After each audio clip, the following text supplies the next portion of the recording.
This exercise is your dead bug. It's an exercise designed to strengthen the abdominal muscles, often referred to as your core.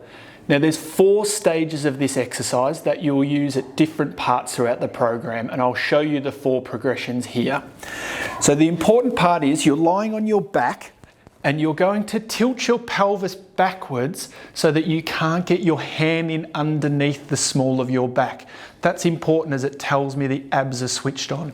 I want you to grab a weight somewhere around the 2 to 3 kilo mark to start off with, and you'll hold it with straight arms, slightly back from vertical.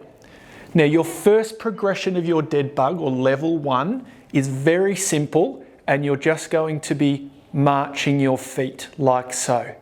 The important thing here and through all stages of this exercise is that your back doesn't lift off the ground.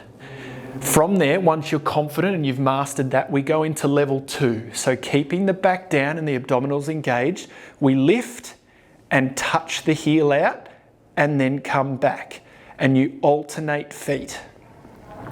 So that is level 2. Level 3 of your dead bug is progressing again.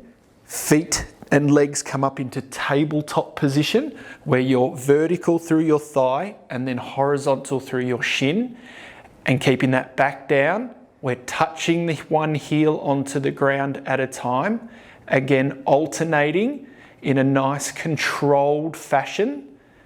And then level 4, we extend out and we do a long touch with each leg.